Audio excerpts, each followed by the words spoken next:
look up in the sky. It's a bird. It's a plane. It's Superman.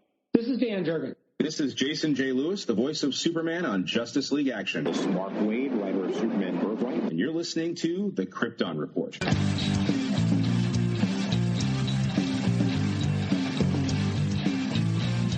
The Krypton Report podcast is dedicated to all things Superman, Supergirl, and the planet Krypton. We discuss movies, TV, game, comics, and all things DC.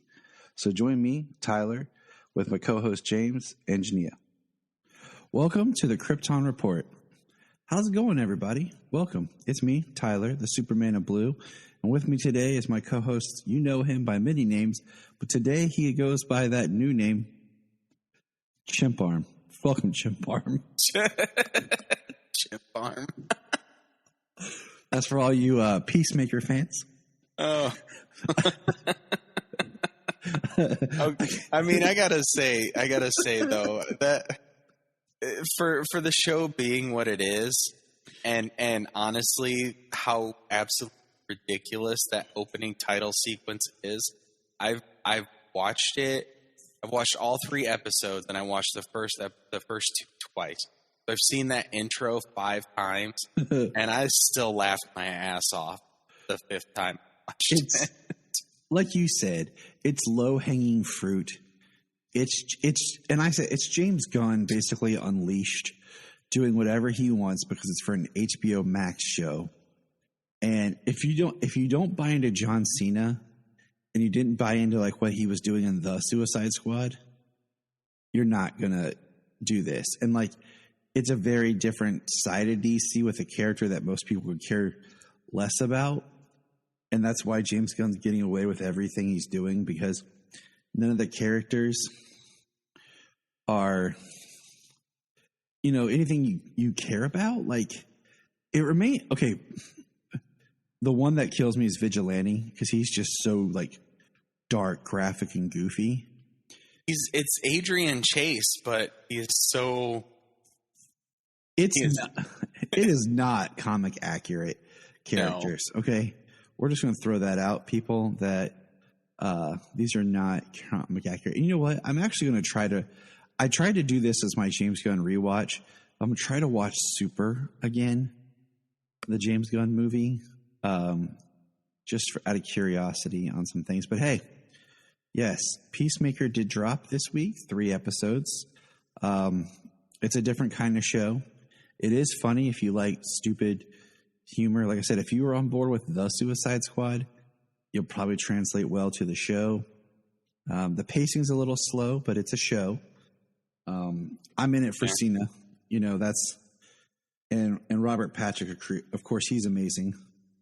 As much as you hate his character just from the first time you see him, fantastic. That's great. And yeah, I mean the show is lowest common denominator, humor. Like it's they are not reaching for anything. It's you said. Well, I said, low-hanging fruit. I mean, they don't let a joke fly by. Any joke they can do, no matter how crass or childish, they're doing. They're taking advantage of it. Yeah, and they'll just keep going with it. You're like, okay, we can move on, but they're just like, we're going to keep talking because we have 8 hours to fill. So, but. That happened. Let's see. We got a couple other things that happened this week. Let's see. Superman and Lois return, and that's what we're here to talk about. Naomi premiered, and we'll talk about that in a brief second. But we got a couple of news blips. So we'll start there. First one is Ed Brubaker will serve as head writer on the 10-episode first season of Batman Caped Crusader for the HBO series. That's pretty dope. I mean, Allura sounds like she's excited about it. Yeah, she's in. She's like, oh, I'm in. Yeah, I mean, I think that's great. Legendary comic book writer. Yeah, 10 episodes. I mean, hopefully that we know it's going to be a new show, even though it's produced by Tim. But 10 episodes, hopefully they are kind of straight to the point, Yeah, and I know it's supposed to be because the big trend is, as we're gearing up for that Batman, is everything's back to early Batman, which sucks because I really want to explore later Batman, but whatever. So I hope they just don't take too much time getting going on everything. So we'll see. In other quick news here, McFarlane Toys released their listing of the Black Adam figures. And check this out, okay? Because this is in June of 2022. We should be getting the Black Adam Ancient costume, Black Adam Hero costume, Atom Smasher Mega figure, Dr. Fate, Cyclone, Hawkman, and then the one here, Sabak Mega figure. So I found that interesting will Sabak be in the film? So interesting. Right? Yeah, I mean, I saw a listing of the characters and stuff. No, there's no pictures of that yet. I mean, McFarlane is making a Black Adam in this one. Yes. I did get the email today about the Endless Winter figures. But I expect that to be pretty different than we're expecting to see from Wayne Johnson and Black Adam. Oh, yeah. I'm actually really excited to see what they come up with for the Black Adam figures. So, and then the other big news is they are filming The Batgirl. They are filming Batgirl. Well, I was looking at The Batman released real quick for The Batman. They released the toys, some stuff from toys, images. Spin Master put up a little thing about the different toys that will be released on that, and the costumes, the Halloween costumes. They released what the kids' costumes, the adult costumes, and then just the T-shirt costume will be for The Batman. They had pictures of that. So me and the kids were looking at those. Yeah. So that's cool. Speaking of Batman, McFarlane doing a Bruce Wayne and motorcycle figure. Yeah, that figure looks horrible. I am definitely not getting that one. I'm sorry. I looked at that. I was like, I'll pass. I was like, right? Yep, I want Bruce Wayne in a poncho, grease paint on. What was funny? Okay, so in the initial release on the website for McFarlane, it shows on their figures, it shows Riddler, Catwoman, and Batman. But then, where the figures are starting to roll out, there's a Penguin one. And the Penguin one looks cool. But then, okay, let's jump over to Spin Master for the actual, action figures, more kid action figures.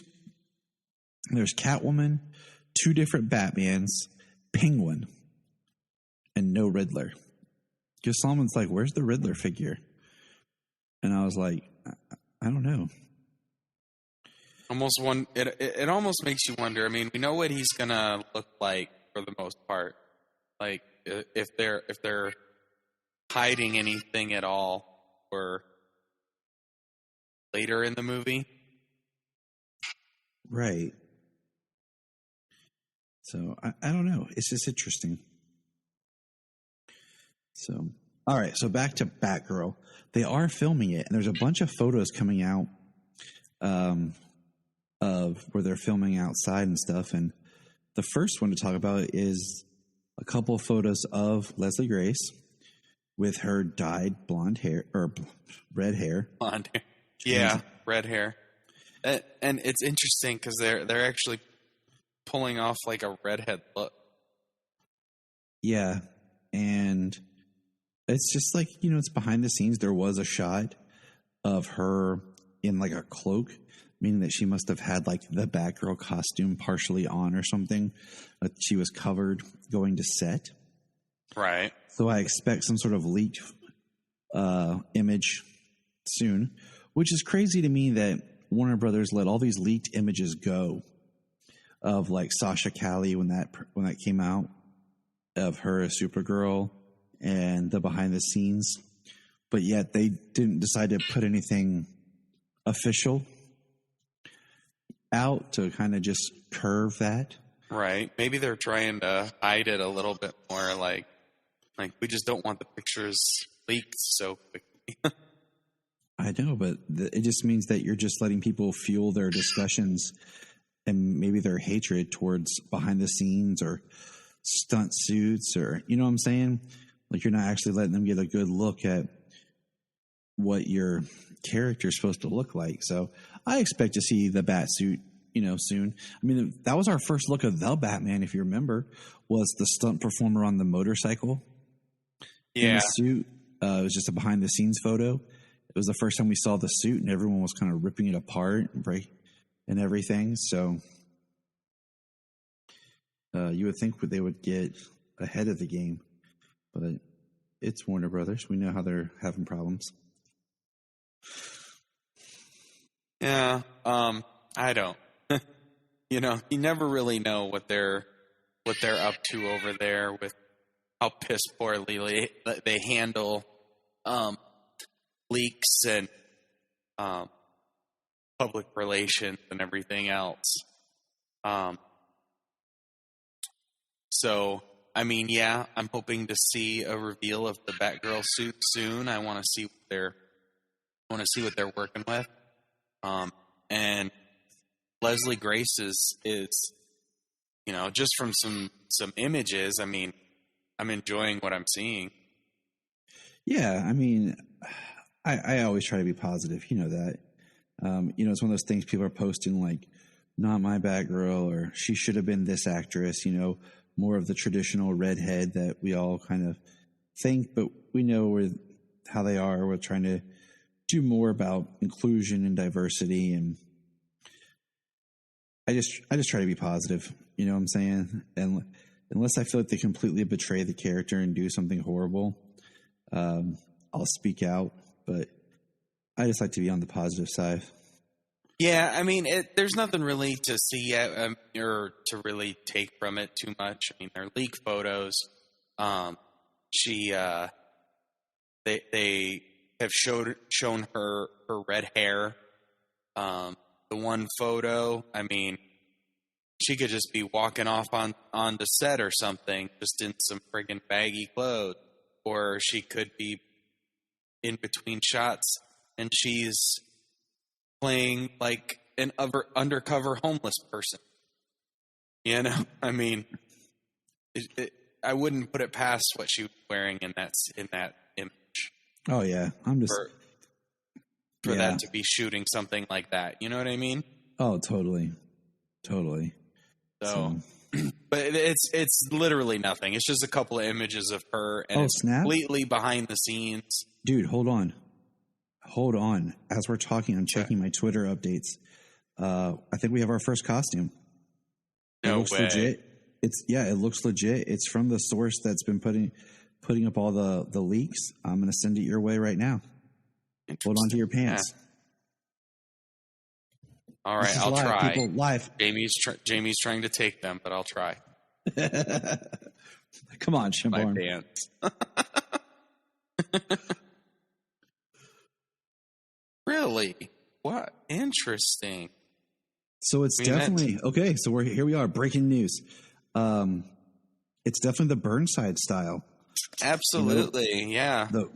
It looks good. Like the purple and gold. Yeah, I mean, it looks good. Which I think is really cool, really interesting. I mean, our introduction to Batgirl, and she did wear a purple suit. Oh yeah, totally. I love the purple. I mean, I think the Burnside suit goes back to, excuse me, the Burnside suit goes all the way back to the '66, where she was Batgirl. So yeah, that was shared by Leslie Grace also on Twitter. So yeah, this is the official reveal of the Batgirl scene. Okay, it's just hilarious that I'm sitting here complaining about why aren't they doing this, and then I just opened my Twitter feed, and this was posted not too long ago, about an hour ago. 23 minutes from Leslie Grace. 20. Okay, see? Yeah, absolutely. Batgirl of Burnside. I like the cowl. For the most part, you can't see too much of it, but what I really like and what's really standing out is the gold bat symbol, and she's got the yellow on the inside of her cape, which is both incredibly comic accurate. Yeah, I mean, it's a great look. And not like this realistic tactical crap that everybody has to make, you know? Mm-hmm. I mean, I think it's a great way to start off Batgirl. Yeah, I like it. It's awesome. I wonder if leather is the way to go. Kind of looks like old school a little bit, old school superhero costumes, but see what it looks like in action. Especially for the Burnside style. Yeah. And it also gives you somewhere to go moving forward. Like that could be her costume at the start, and then at the end she could be having a secondary costume. Like we don't know the story. You know, like this could be the one that she makes on her own, and then she gets one actually made by Batman. So, hey, it's pretty cool. We actually got to hear why we were complaining about it. Yeah, no, that's awesome to see it. Really cool. So, C-Arm, let's move forward. The other big thing from Batgirl, that's never going to get old, by the way. Just change my Twitter now, Chimp Arm, at Chimp Arm. Chimp Arm Red. The other big thing was there are like graffiti murals that are going to be that are painted in Gotham, and one is Catwoman from Batman Returns licking her hand. So definitely Michelle Pfeiffer's Batman Returns Catwoman. Another is Batman and Robin. And that's the big thing, is like it's a Batman and Robin mural, you know? So like graffitied. And it looks good. I mean, you know, we can all speculate what the story is, but, you know, one of the things is this is going to take place after The Flash. So maybe whatever happens in The Flash will fall out into Batgirl. So we'll have to wait and see, you know, but it's supposed to be Michael Keaton's Batman. And so it'll be whatever fallout we get from there. So yeah. I do like that there's a Batman and Robin in the mural. Right.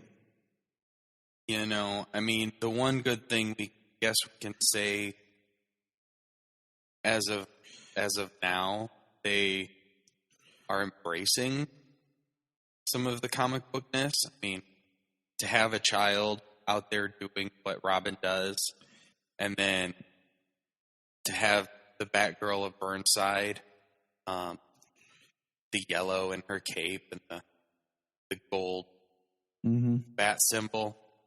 I mean, that's very comic, you know. I think using color like that, not just like the black and gray armor type stuff. You know, I think it's good. I think that's the right direction. I mean, we talked about it before. We're already suspending disbelief when you go to see these movies. You know, like you ruin that disbelief when you try to explain everything. Yeah, I mean, there's two ways to approach it. I mean, we're in a time where we kind of like the costumes, so that's what we look at. With Robin, you know, I've always kind of thought like he's more like 16. I was kind of put him in that bracket where he's a teenager, he's still a kid, but he's old enough that he can make his own decisions in a way. And And his point was he was supposed to be the brightly colored to distract them while Batman beat the crap out of him. Yeah. And, I mean, and the story-wise, story-wise when it comes to it, Bruce trained for how many years to become who he is, to be able to do what he does. He's not going to train a kid for 3 months and take him out on the streets. It's going to take quite a while for him to think that a child is ready to do what he does. Mm-hmm. Even if he got him at 12, he's not taking him out on the streets until he's like 40. 40. Right. So that pretty much covers the news. I mean, that's all that's really been happening.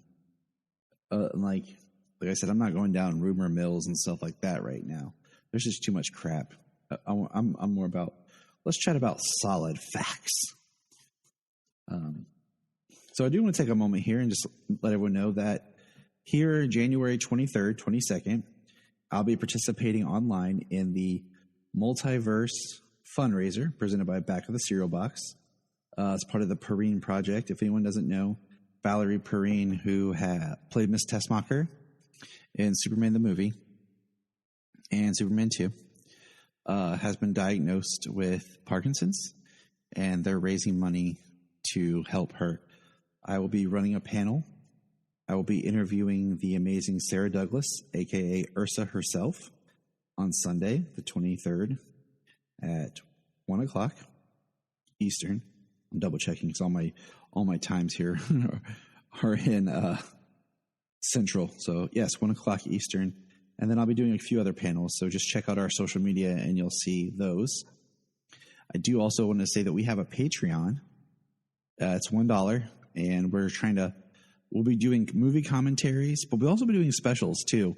Like Brian and I did a special where we just talked about the Matrix Resurrections and the Matrix franchise, and we'll probably be recording another one up here soon about Scream. So that's all we've been dropping on our Patreon. It's $1 a month, and you'll get at least 4 episodes a month of commentaries, talking, and you never know the voices that are going to pop up on there in the background. We just recently released 2 episodes on the main feed here to give people an idea of what it is that we do over on our Patreon. We have a new patron. I want to thank Mr. Anthony Desiato, just joined up from Digging for Kryptonite, and we want to thank him and all of our other Patreons. Excellent. Thank you. I think I mentioned Nate. Nate signed up from the Superman the Animated podcast. I remember you saying something. I think it was on air, but I think it was too. But if not, I just want to make sure I give Nate some love. Yeah, it could easily have been when we were chatting off air. We talk way too much outside of recording. So, me and the arm here, we got to make sure we cross it. But I just wanted to say that up. Check out, keep our social media up to see that, and it'll be a good time. A lot of cool panels. I'm actually pretty excited to do mine, but there's some other people that are going to be on there. Sheriff Adams from Smallville will be a panel, as will Sheriff Jody Mills from Supernatural. I want to get on that one if they'll let me. Those sound awesome. Yeah. And so, just check it out. That's the Multiverse Fundraising, multiversefundraiser.com. And like I said, it's on our social media. So that was that quick little info. Let's get to Superman and Lois, Season 2, Episode 1, What Lies Beneath. Now, James, I'm going to have to say this. I did not get to watch this Tuesday night because I don't have cable. I don't see a point in cable, okay? The only show I want to watch live is this one. Really, any of the CW shows, basically. I had an antenna. The dogs ate the antenna. So I'll have to go get me a new antenna. So it was very heartbreaking and hard to sit back and, just wait for it to drop. So that sucked. Yeah, I can imagine. It was like 4 minutes before oh crap, it's almost 8:00. So I ran upstairs to the TV where the antenna's hooked up, and I had to, I had not even scanned the channels for the TV, so I had to run it channel scan before it came on. That happened to me when we went last time. When Superman and Lois came back and Stargirl was premiering. I'm sitting there trying to do the channel scan, but I went ahead, I'll buy the season, but right now I'm just, until I have the full money to drop, I'm just kind of going to buy them as individual episodes. So I went ahead and bought it on iTunes, and we watched it that way after one thing had already been spoiled, because the internet sucks and no one can let anything go or slide without spoiling the crap out of everything. Which part got spoiled? A certain fist. So yeah, we will discuss that. So, but let's start here. I'm curious. I think the one at the very end. Yeah. Oh yeah. I you know what? I haven't done a whole lot of digging, so I'm not sure what I saw. So we can talk about that. But before we get into Superman Lois, actually, there was one more thing I did want to mention. I had this in my notes. Naomi premiered. Naomi, however you want to pronounce it. And I watched it. I took a few notes just because it pertains to Superman, because we were curious about this. So we'll kind of chat about this for a moment here. It mentioned that she's a Superman fan. She runs the number 3 Superman site in the world. In her world, Superman's not real. But then all of a sudden, Superman flies over, and they see Superman, this light, and there's this light in the sky. Yeah, everybody's under the impression that it was some stunt performer. Yeah. And Superman landed in Red River Forest. That later she finds out there was something that happened there. This is, what do you call it? It does look, we see from what we gather, because there is a cool scene where she talks to people who got cell phone footage there, and her friend kind of edit all this different cell phone footage angles and stuff together to try to make one cohesive video of what happened. Mm-hmm. There's definitely no trunks on that Superman. No, sir. They said that it's not supposed to be Tyler Hoechlin's Superman. That they're going to do their own thing. And I'm just kind of like, okay. And how I'm thinking it right now is Naomi's on a different Earth. On that Earth, Superman is fictitious. Something happened, a portal, a breach, crisis, because we don't know where it falls in the crisis timeline. And Superman from a different Earth maybe fell through. I think, what I've said before, and a lot of people have said, make it Brandon Routh's Superman. Why not? Yeah. If you're going to go this way, because technically his Superman's alive in the multiverse. I really don't want another Superman. I'll be completely honest with you. We don't need another Superman. We don't need another Clark Kent Knight. I mean, at this point, we're looking at possibly Calvin Ellis, J.J. Abrams, or no, it's maybe the race swap Clark Kent from 60 years ago. Yeah. But and then the Val Zod show that's in pre-production over there for HBO Max. You left it open for Brandon with the way you ended Crisis. If you didn't want to, you wouldn't have had that spot at the end of him flying. You have Tyler doing his thing. Cavill is, and the way that I say to people is Cavill's Superman until he isn't. Yeah. So he's out there technically in the multiverse. I don't need another one to just muck it up even more, because it's not really going to play a big role.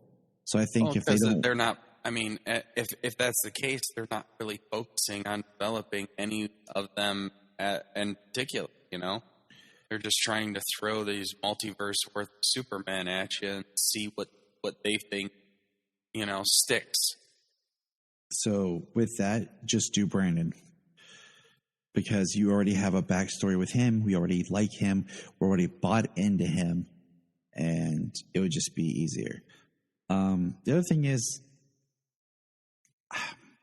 I didn't really like the pilot at all. It felt very cheap. It felt very disjointed. It felt very, amateur fan made. Like, if you're thinking like just the CW in general, this feels like a very low bar for the way they did this. I didn't like the characterization of just about anybody in it. Naomi seemed okay, but most of the other characters, I'm just like, the Thanagarian guy who has like robot metal wings or something, sounds like he's trying to be Morpheus with his, you didn't ask the right question. The bad guy that meets her in the forest seems very like first draft. Yeah. Well, yeah, I mean, her parents don't feel like real people. Like, it doesn't. I think that's for a reason, though. I think her parents don't feel like real people because of the mystery surrounding. Maybe I'm saying maybe it just felt very like unrealistic. I mean, even it seems like the world show. Yeah, like, I mean, it seems like the way they've developed it, the world around her isn't that the world she was raised to believe it. She's somebody different. She has these abilities that she didn't know she had. I mean, just some interesting things there. I mean, she was the best part of the episode. Yeah. The girl playing Naomi. Absolutely. I agree with that 100%. I stand by that she was the best part of the episode.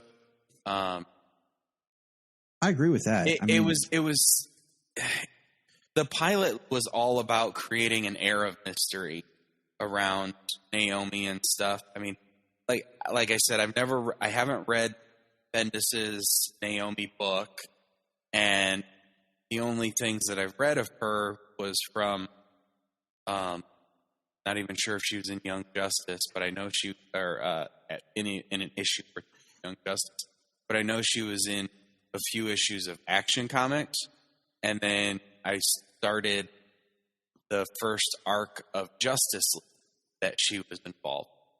And in that, they go back to her Earth, and they do say something. I believe the name was the same. The guy who she met in the woods. Yeah, it is. That's the same guy who's supposed to be the guy who took over her planet or whatever. Yep. So it was like on her planet in the comics at one point, they didn't like metahumans didn't exist, superpowered beings didn't exist, and then they do. Yep. That is correct. So it just, just looking at a show, it just felt very blah. Like some of the stuff, like they spent a lot of time, like just from like the way they filmed it, like they spent a lot of time of just following her on her skateboard. Like, yeah. I mean, do kids still skateboard today? Like, I don't know why that's bugging me so bad, but I'm just like, they're making it like she's the only one that skateboards. It's all hip and cool. And I'm just kind of like, do kids still skateboard today? They don't. I think they do. I'm like, I feel like that's only like in California where it's warm all the time. It's like still a thing. But like out here in the Midwest, we're like,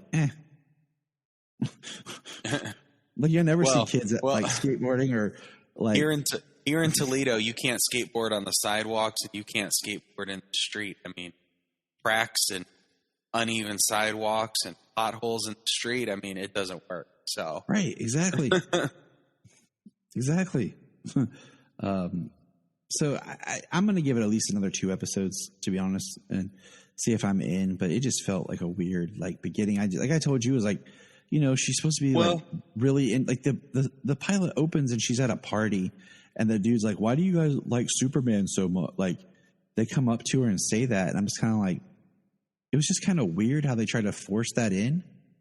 It would have been, I think, much easier if like it started with Naomi like in her bedroom on her computer uploading stuff to her site and like chatting with fans, and like we're seeing her obsession and fandom there, and maybe she's wearing even a Superman shirt or something, and then she's like, does I have to go to school kind of thing? Like would have been a little bit, would have been better than like being at this party where it's like, you're a Superman fan, why? He's not real. Like it was just so exposition dump.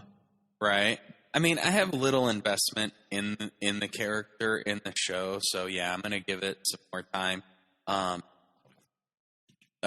Jamie, she really liked the first episode, so she has no involvement in it, you know.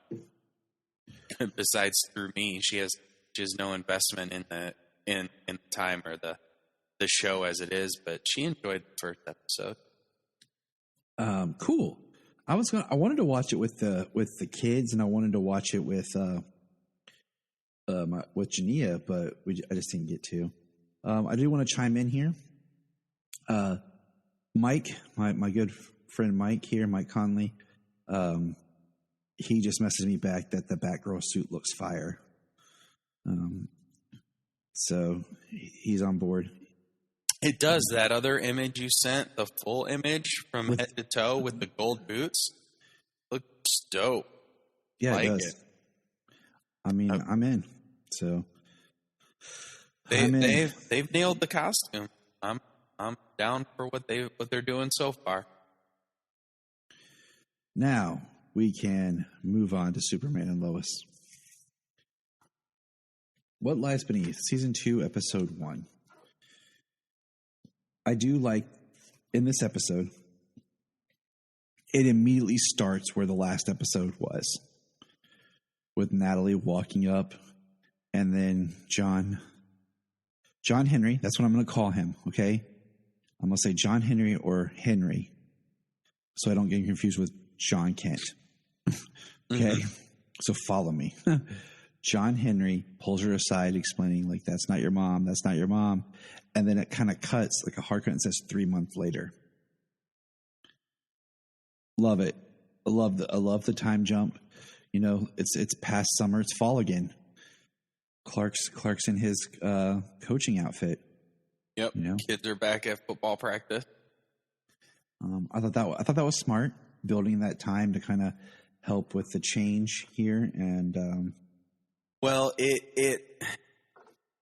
the time jump gives a justification as to why Lois and Natalie are acting the way they are, because It's been 3 months and neither one of them has dealt with the issue at hand that Natalie sees her mom is not her mom, that what Lois even described last season about losing a daughter named Nat, that she was going to name.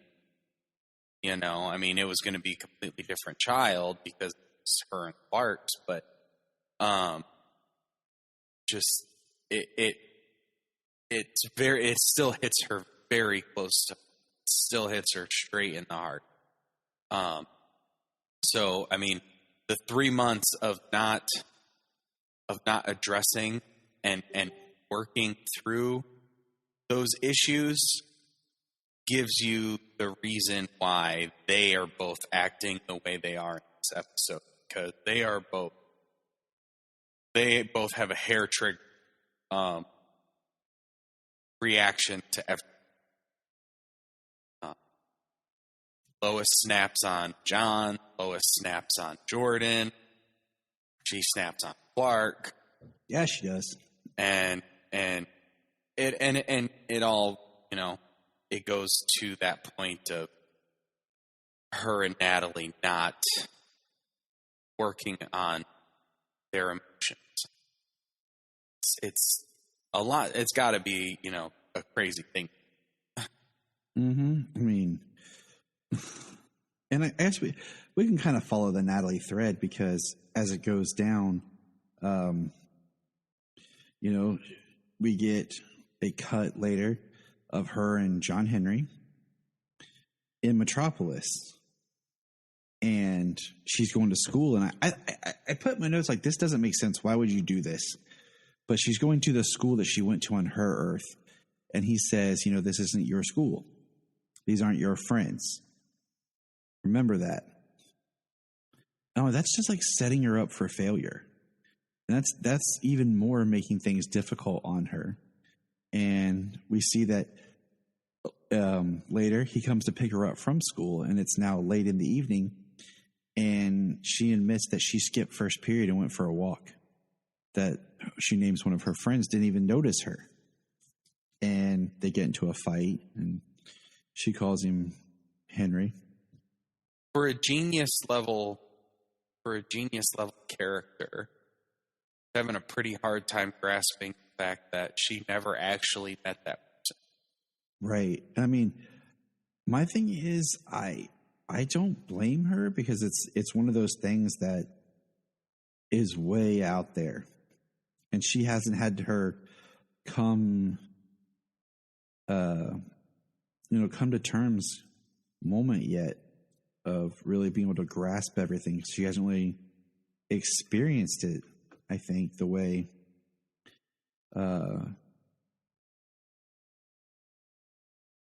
some people, like her dad, went through it, his process of how he went through the whole process of trying to deal with stuff. And she even makes the comment about, I wish I had, died, basically. Yeah, she wished she had died with their Earth. And, that's really hard on John. And then we'll skip ahead. Just like I said, we're following that thread that Lois does contact her, and she contacts John, and then they have a moment where she talks with John and basically says, I want to be your friend. And they have a really great speech there where she, explains that they should have talked, they should have worked a little bit, and she just wants to be her friend. And they invite John, Henry, and Natalie to come live on the farm while they look for a place in Smallville. Yeah.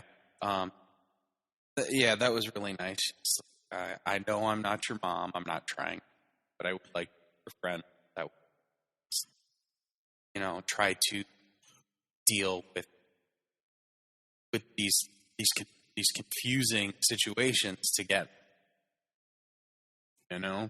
Yeah, I mean, how would you deal with that? Like, there's no. Yeah, there's no welcome to your new Earth for Dummies book to get you through it. There's no prep for, hey, there's multiple Earths and you might meet your someone who looks like your mom or someone on another Earth, but they're not that person. Getting to know your Earth by the Monitor. There you go. Welcome to your new Earth. And this is how it's going to be. Right. So forget everything you know. Forget all your friends. They might all look your like friends it. Never met you. They might look like it, but that ain't them. Right. And of course, John Henry's story follows pretty much all of her beats. He really doesn't have anything on his own this episode. So now let's go back and let's talk about the rest of the characters. Do you want to go by characters? Or you can go by story beats. We kind of did Natalie there. And jump to Lois, and that will kind of set us up on the boys, and then in turn on Superman after that, I think. All right, sounds good. So Lois, we know she's dealing with like the feelings, and she brings up a point about, even though she's not Natalie's mom, she had this full moment where she said she felt nothing.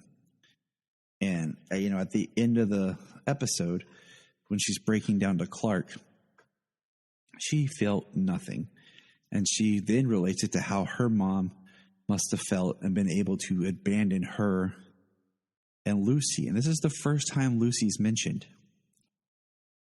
Now, remember in the season 1, you and I had that discussion where they were talking about Sam as a father and family. And I was like, this would have been a perfect time to drop Lucy's name. But this is the first time she's mentioned. Yep. First time she's mentioned in the series. And you know that Jenna Vaughn is going to return this season as Lucy Lane. And just to throw this out there, if you get a chance, I sent this to you. There's a podcast hosted by Seth Everett. It is called Hall of Justice. He just did an episode with Todd Helbring, the showrunner for this, and I highly recommend go check it out. Because, he talks about that, yes, this is Lucy. It is the same actress playing Lucy Lane from Supergirl, but in the same way, it is a different Lucy Lane because this is post-crisis. This is Lucy post-crisis. We've not had interaction. She hasn't been part of Supergirl since season 1, so she is kind of a clean slate character. So there will be some differences to her characterization and performance, which makes complete sense. It does because, as we have been discussing since Crisis happened, they didn't use it enough to fix things or change things, retcon.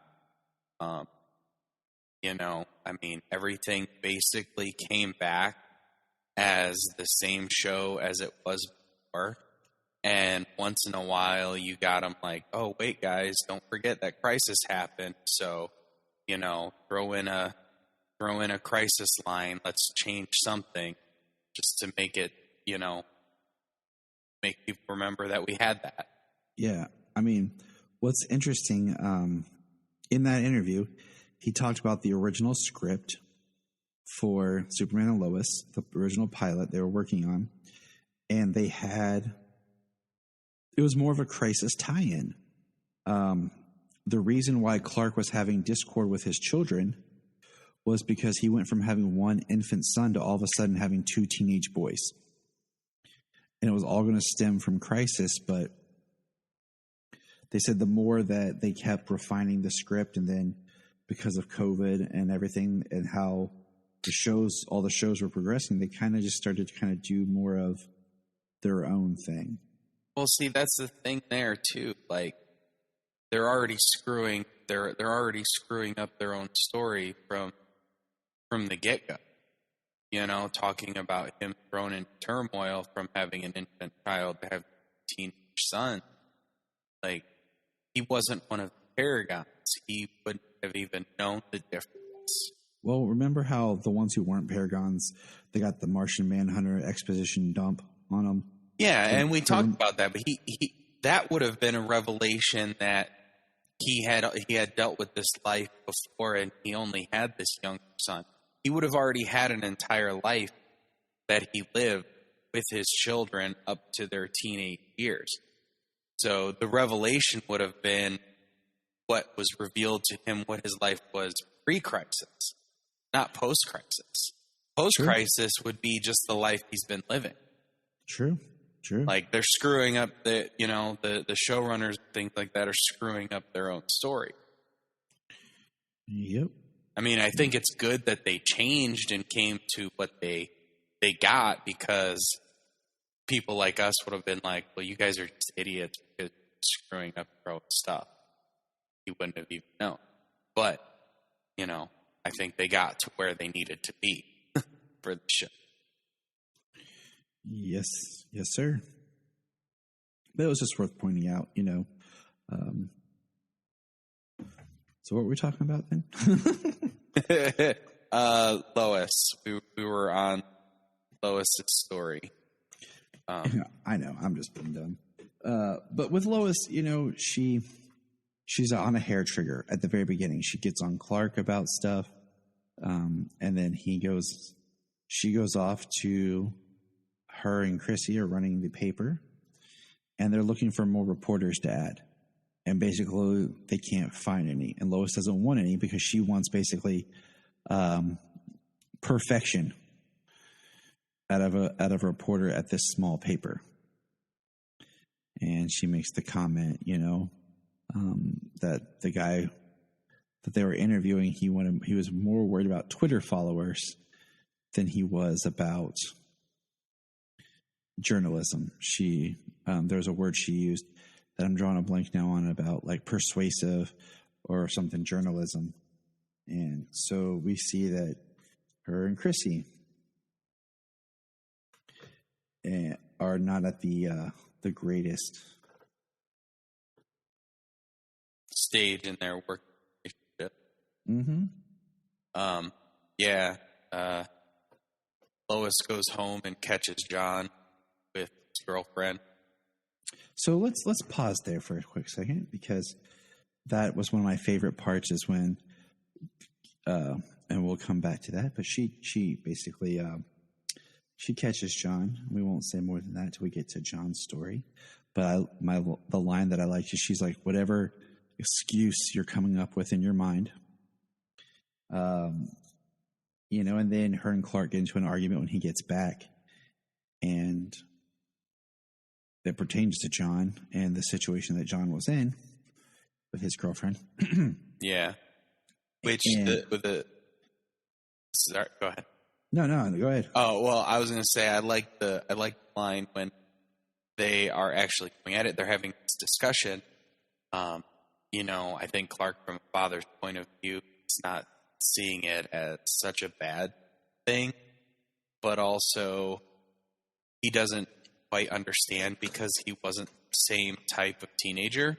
Right.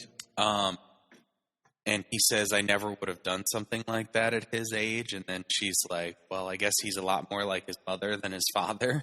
Yep. And I was at Jania. I flashed at Jania like, I was like, right. I think that's something I have to worry about also. Yeah.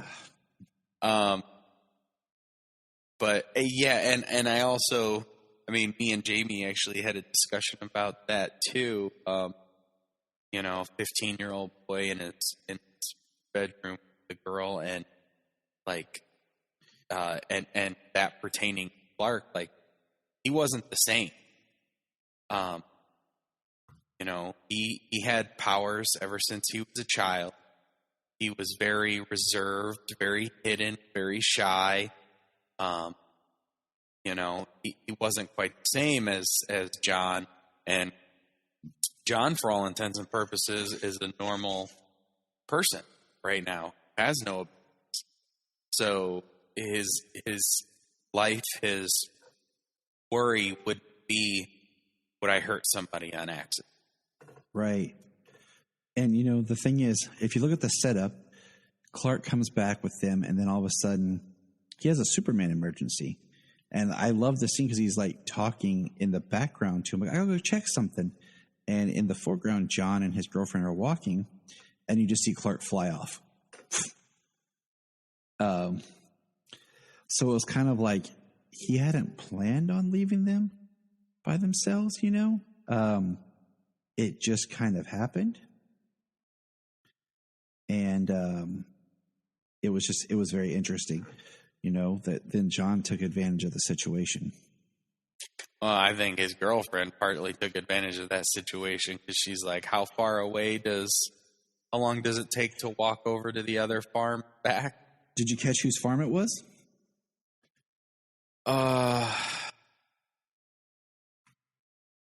Hubbard? Yep. Hubbard. Yeah. So I'm hoping it's not still Ben Hubbard, like maybe it's his son.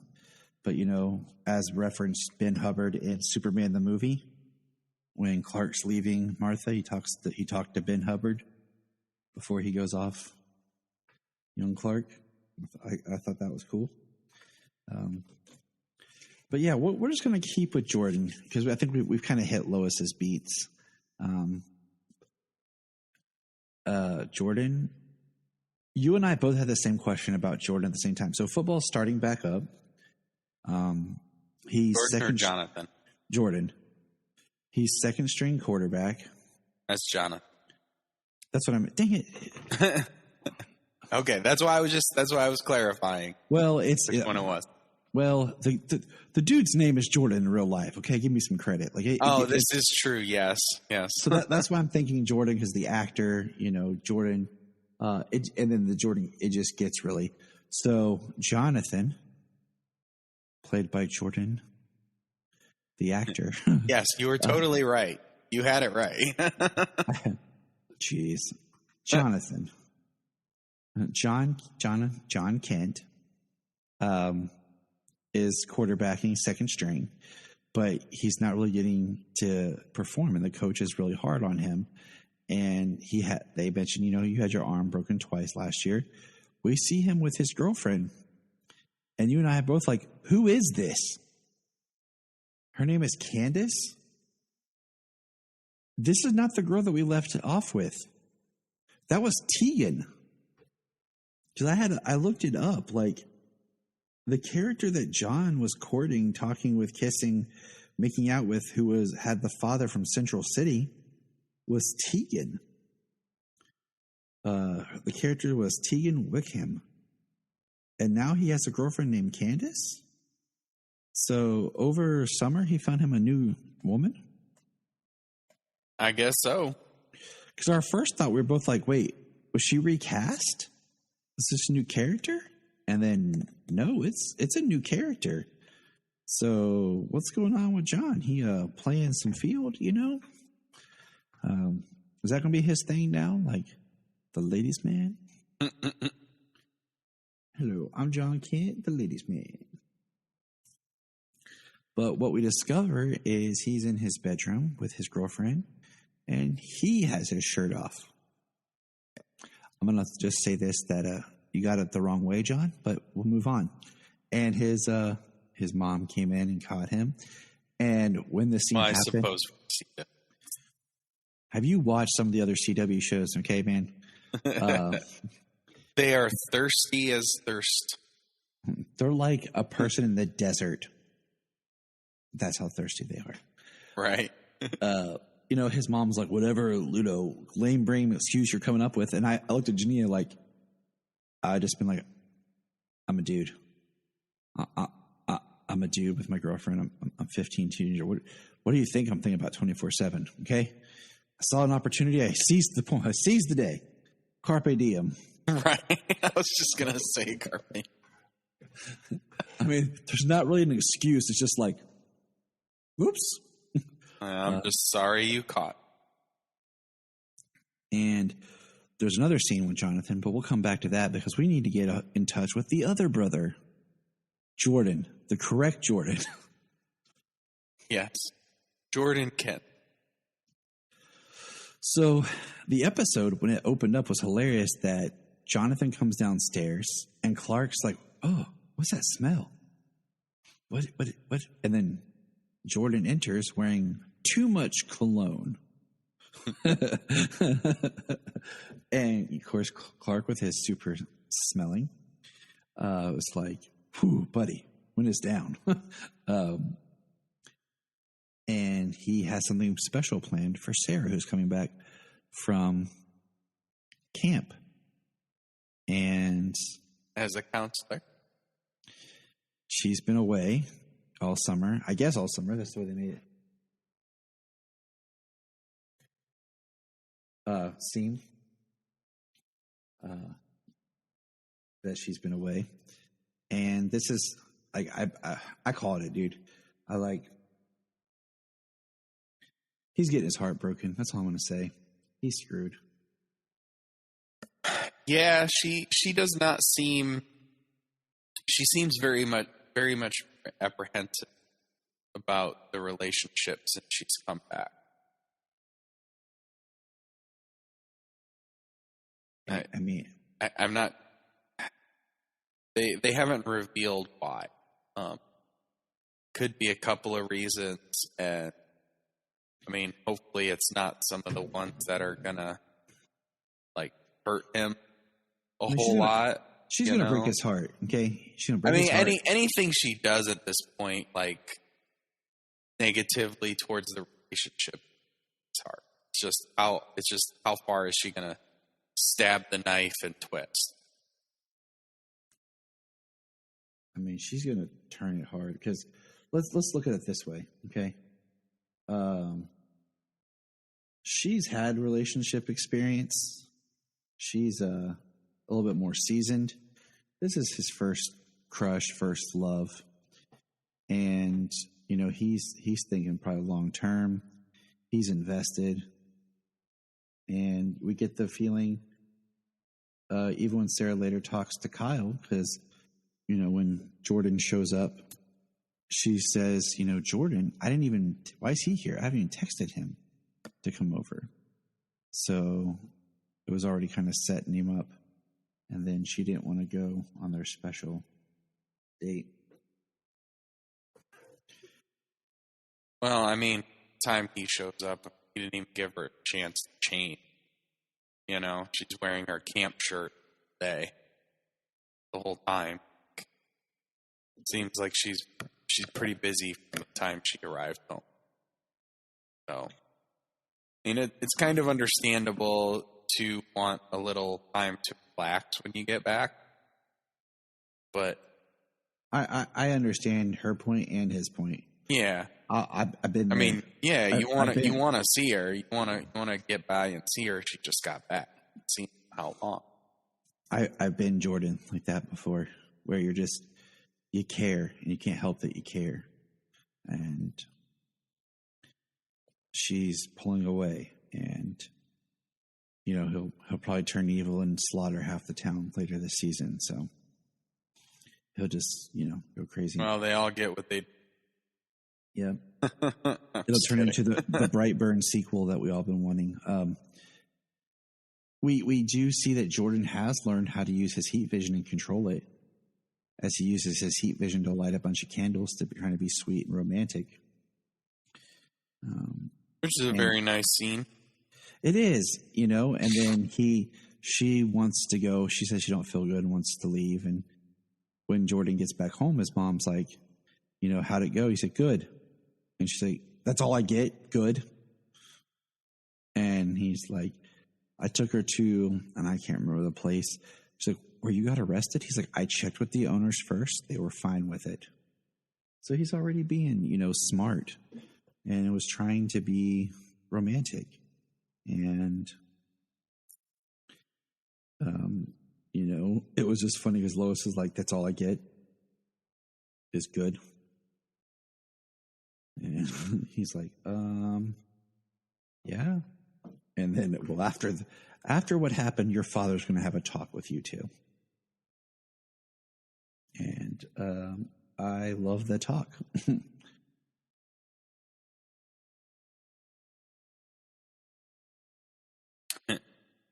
Talk.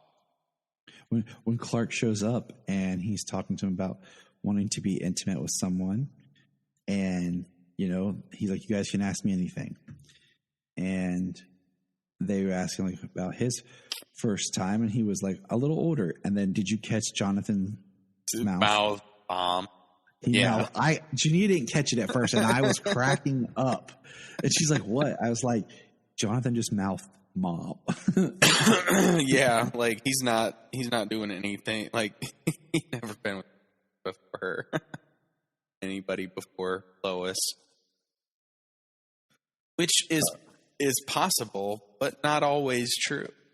Yeah, I mean, we're not sure about this because in most Superman lore, like Lana Lang was the first person Clark ever told.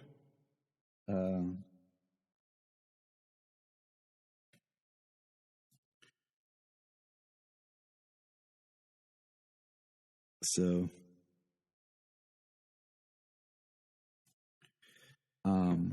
we'll have to wait and see,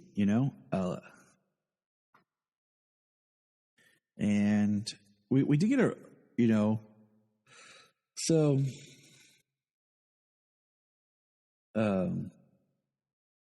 what do you call it? So Sarah, and Kyle have that moment we talked about, like in the garage, where Kyle tells Sarah she's basically the alpha in the relationship, and we're kind of feeling that she's pulling away from Jordan. So we're going to see how that plays out. And the Cushings are having their own problems, because I don't know if you noticed this. Maybe you did, maybe you didn't. As a parent, I noticed they're missing a child. Yes. Yes, they are.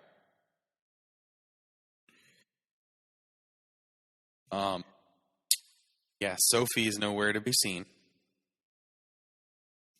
I was like, I put that, I was like, she spent a lot of time with other members of the family last season. Maybe she just went to live with her grandma. That she always get written off the show. Jesus, Tyler. It was funny though, because I'm like, where's their other child? And we see that Kyle's kind of like, he tried to give Clark advice, which I pretty much think was kind of crap advice, but because Lana and him, he's having issues in his own kind of insecurity, because he calls Jordan out that Jordan's insecure, because Lana's spending a lot of time with the guy she's campaign managing for mayor. And I told Jania, it's like,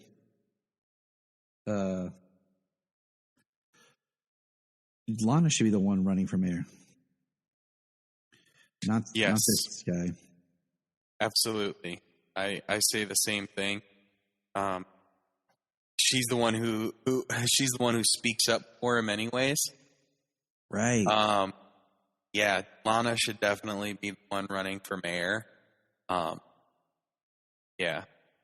And the Kyle's advice to Sarah in the garage was very nice, Father. It was. It was. Like, his advice to her was good. His advice to Clark, not so good.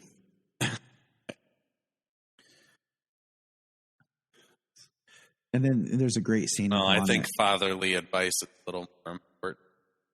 I agree. There's a nice little scene between Kyle and Lana where they're kind of talking, and she's saying that she'd rather be there with him. They start kissing, and then Sarah walks in like, you guys have a bedroom down the hall with a door. Yeah.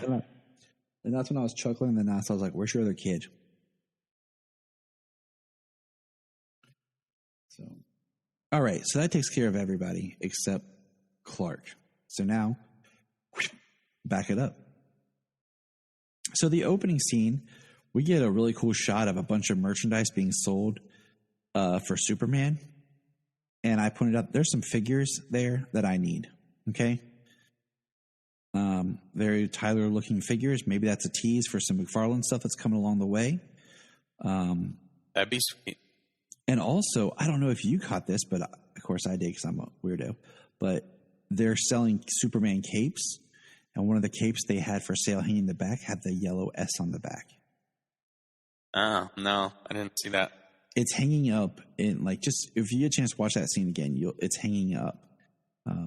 If I find it out. I mean, my Superman cape for my Superman t-shirt that has the Velcro cape on it has yellow Superman on the back.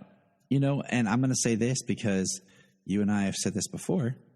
I want them to backdoor Krypton in as like a prequel to this show somehow.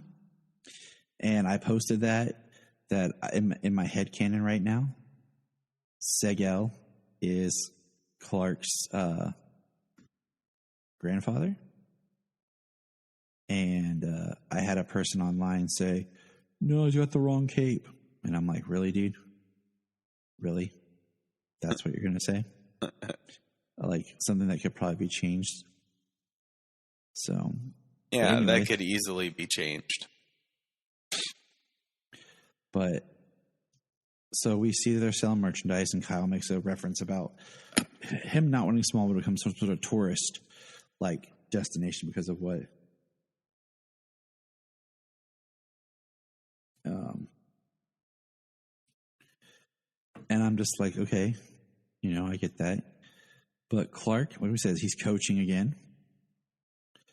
And we see him fly off to go and help.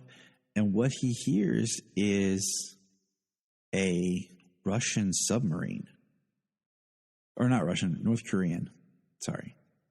And as he's flying, something happens where he gets into stress. And something is hurting him. And he falls.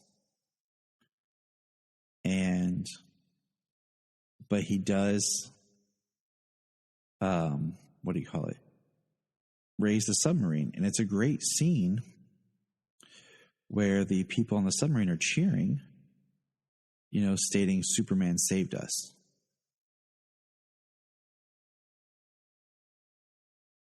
And I like that scene. What'd you think? Yeah, I mean, the effects budget is certainly, the production budget is still really good.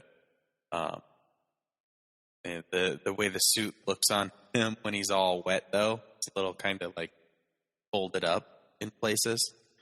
Yeah. But they were doing some pretty cool stuff in that scene. The submarine falling deeper and deeper, getting crushed from the pressure, him rescuing them and lifting them out of the water.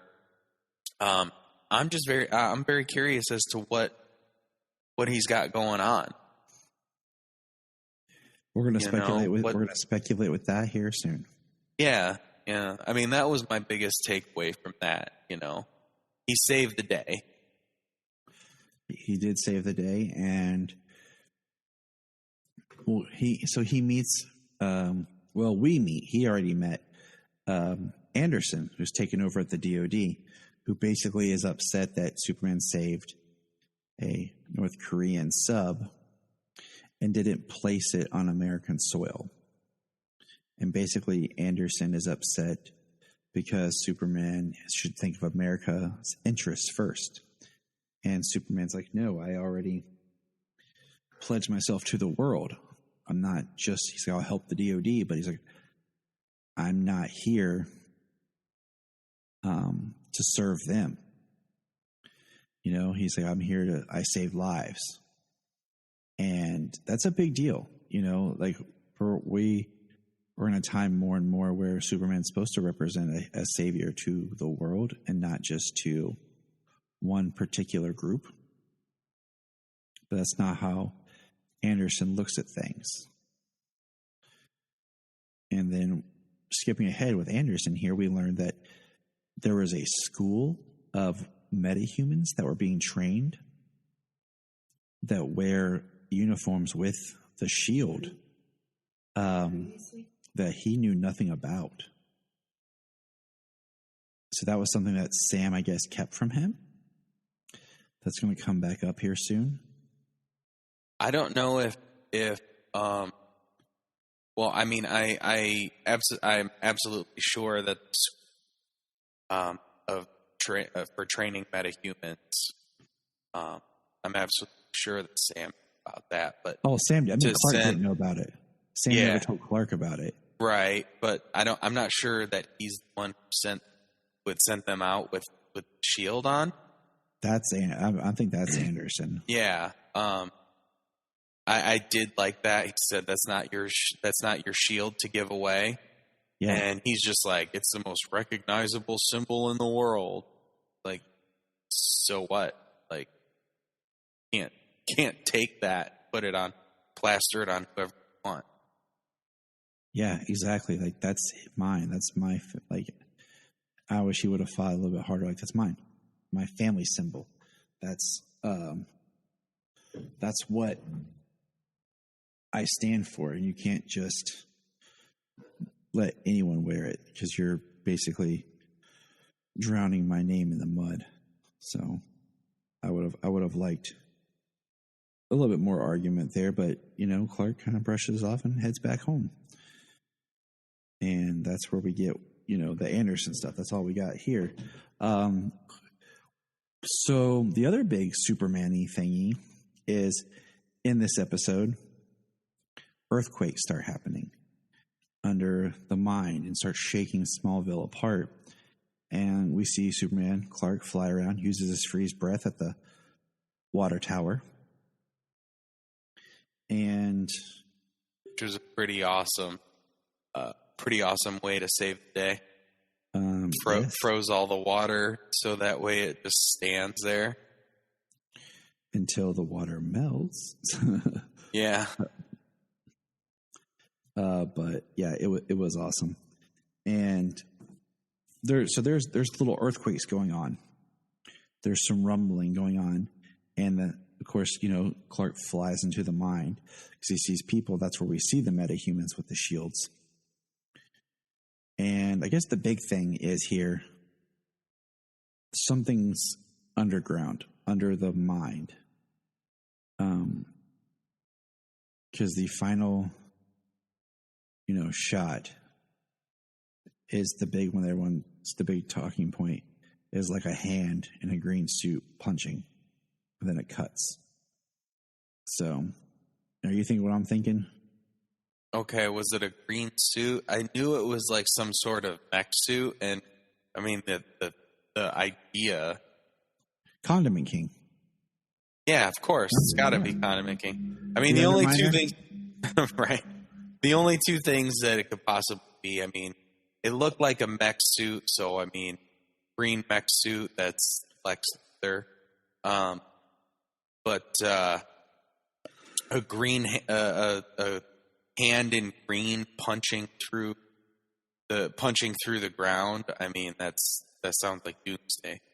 Yes, But it also did look very mech-like. So, everybody's going to Doomsday. The villain is supposed to be there's supposed to be multiple villains this season, but I guess the big one's supposed to be known to us by episode 3. And episode 4 is supposed to have Lucy Lane. And the thing is, with this, if it is Doomsday, okay, we know this Superman fought Doomsday pre-crisis. So here we are post-crisis.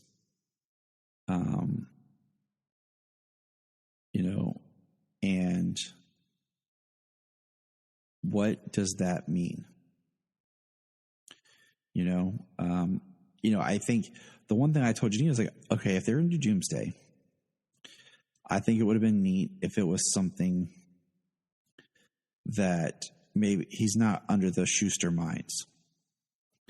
Like if he was somewhere else and he was coming out, and then you could have done this whole storyline where he's kind of coming out and kind of like, in the comics when he first shows up and like he's just crossing the country, killing people. right. And you're kind of like, he's in the background until like the last episode or two. And then, like you can battle with Doomsday or whatever at the end. I think that could have been interesting. But the fact he's like, whatever this is, right under the Schuster mines, is interesting. It could be Doomsday. It couldn't be. This could just be one of those kind of red herring things.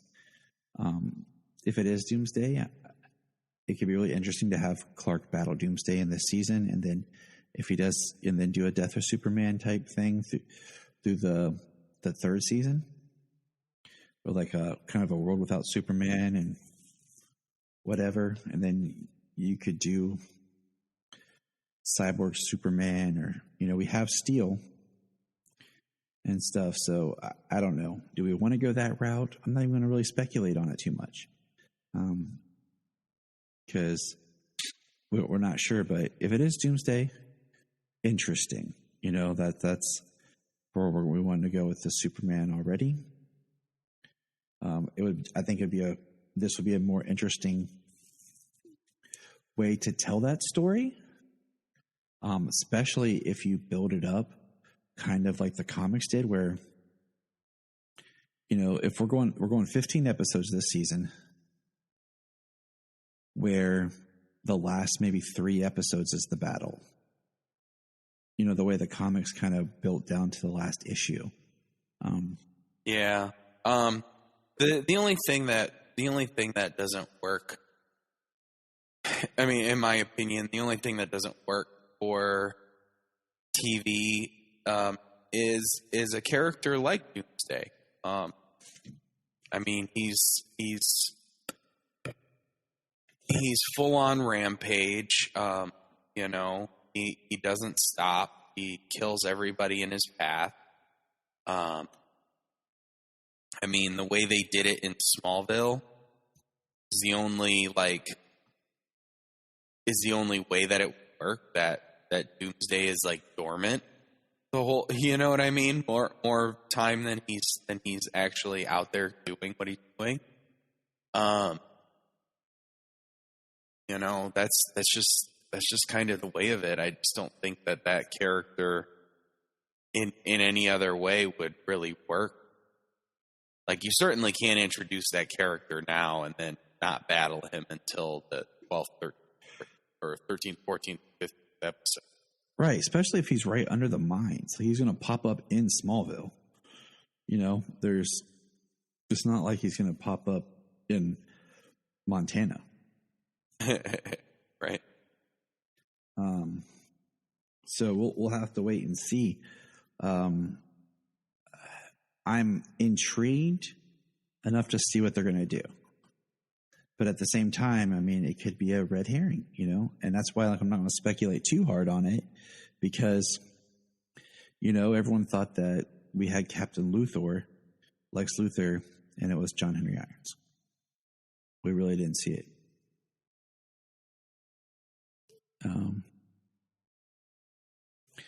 But I don't know, like we talked about before, how many times is the only Superman story that makes a sense the death? But I think if you did death of Superman in this show, it'd be much more powerful. It'd be a stronger story. But it's just kind of one of those stories we kind of want to move away from. Because in this story, you have his children, his wife, friends, that would feel it. And I mean, there's ways to do it, and definitely ways to do it and keep your cast. Okay, well, so I actually just came across an article published 2 days ago, and it is saying that Doomsday, that Superman and Lois revealed Doomsday in season 2, episode. All I know is Todd Helbing said that the villain will appear in episode 3. There's going to be multiple villains this season. And I think a lot of the other articles are just speculating, because I've never heard it from a reliable source that it is Doomsday for sure. I mean, it could be, but all I'm saying is there's a lot of people who just are running with Doomsday because of the punch. Yeah. I mean, this is a Screen Rant article. So we will see. So with Doomsday, remember, William Day just died. It says that tease is our homage to a classic Doomsday cover. Then in episode 2, you're going to see him a little more. In episode 3, William Day just died. And there's our resurrected Doomsday. And if they want to connect it back to Krypton like we want so bad, there's Doomsday. Okay? He's actually burrowing from his grave in National City. Makes sense to me. Yep. But I think we got it all. Great start to the season 2. It feels like the show didn't miss a beat. Yeah. Anything you want to throw in there and add, Chimp? No.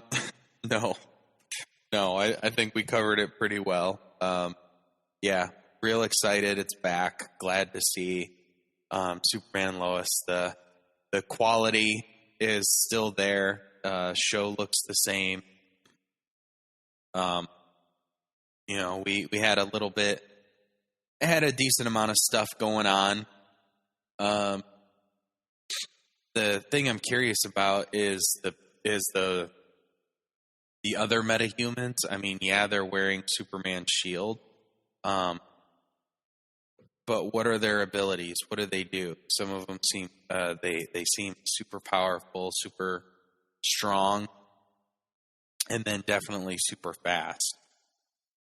He went out to look for them, and they had dropped off a miner, and then they were gone.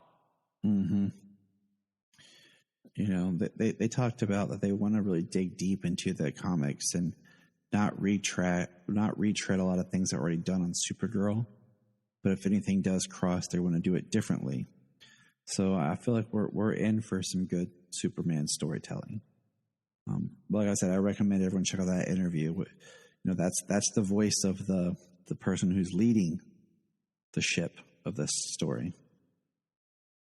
So thank you for listening. This is Tyler from the Krypton Report with Chimp Arm, the other Krypton Report, the Superman of Red. Chimp Arm Red. Oh, Lord. James is the best, but remember. Look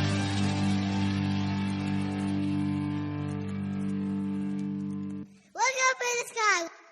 Do you like movies? Of course you do. Do you like comic book movies? Of course you do. Well, our Patreon is launched now. It's $1 a month. That's all we ask. $1 a month to hear great content. And right now, one of the biggest things we're doing on our Patreon is movie commentaries. I am a movie person, and I love to talk about movies.